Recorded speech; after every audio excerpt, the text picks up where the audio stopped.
Persepuluhan. Berbicara tentang persepuluhan bisa menimbulkan pro dan kontra di kalangan orang Kristen. Ada sebagian kelompok yang setuju bahwa persepuluhan masih relevan dengan ajaran Perjanjian Baru. Tetapi ada orang yang juga tidak lagi sependapat bahwa memberikan sepersepuluh adalah ajaran yang masih berlaku di dalam Perjanjian Baru. Dalam Perjanjian Lama, Maleakhi 3 ayat 10, perintah untuk memberikan sepersepuluh tertulis dengan jelas. Bawalah korban persembahan persepuluhan itu ke rumah Tuhan. Dan orang yang pertama melakukan itu adalah Abraham.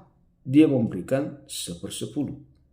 Tetapi pandangan yang mengatakan bahwa Abraham memberikan sepersepuluh adalah pandangan yang tidak lengkap.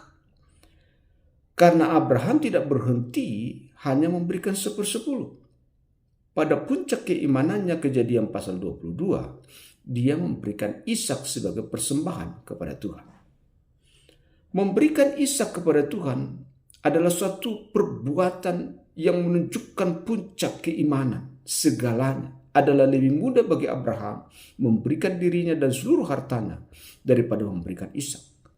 Tak ada artinya janji-janji Allah bagi Abraham jikalau Ishak mati. Tanah Kanaan, bangsa yang besar, tidak akan ada kalau Ishak mati.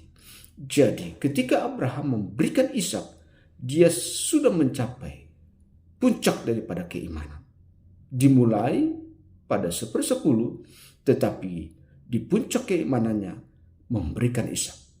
Maka menurut saya, takaran Perjanjian Baru adalah dimulai pada 1/10 dan puncaknya adalah memberikan Ishak. Orang-orang Kristen dalam Kisah Para Rasul pasal kedua, cara hidup jemaat yang pertama. Orang-orang yang percaya itu hidup sehati. Mereka hidup bersama. Segala harta adalah milik bersama. Kalau seluruh jemaat adalah satu tubuh Kristus, maka tidak boleh ada takaran 1/10. Harus hidup bersama. Jemaat satu tubuh berarti takaran tidak dibutuhkan. Saya dan saudara tidak pernah membuat takaran untuk memberi kepada anak, bukan? Selama dia perlu dan ada pada kita, tak ada batasan untuk memberi kepada anak kalau dibutuhkan.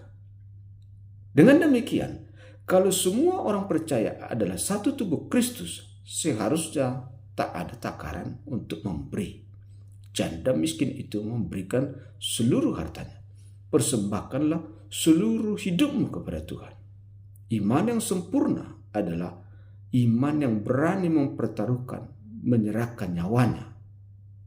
Karena itu, kalau kita jadikan Abraham sebagai patokan, seharusnya di dalam Perjanjian Baru kita tidak berhenti pada 1/10. Dia bergerak dinamis maju. Sehingga takaran iman menentukan besaran pemberian. Kita tidak bisa memberi menurut apa yang kita mau saja. Menurut kerelaan hati kita. Kita harus mengerti bahwa ada patokan. Kita harus bertumbuh dan pertumbuhan iman mempengaruhi pemberian. Sehingga kita tidak bisa berkata yang penting dengan rela, dengan sukacita, jangan terpaksa. Iya, takaran iman menentukan. Tetapi seperti sebuah perjalanan iman harus maju, bertumbuh. Dan kemajuan iman, pertumbuhan itu diwujud nyatakan dalam mempersembahkan sesuatu kepada Tuhan. Seperti Abraham. Maka di dalam Perjanjian Baru seharusnya bukan 1/10, tetapi lebih daripada itu. Takaran iman kita menentukan pemberian kita. Karena itu, secara eksplisit dalam Perjanjian Baru tidak diberikan berapa, tetapi yang pasti semuanya. Mempersembahkan semuanya, bahkan hidupmu adalah milik Tuhan, harus dipersembahkan. Itulah takaran yang mewakili memberikan Ishak kepada Tuhan. Kiranya kita mengerti. Tuhan Yesus memberkati.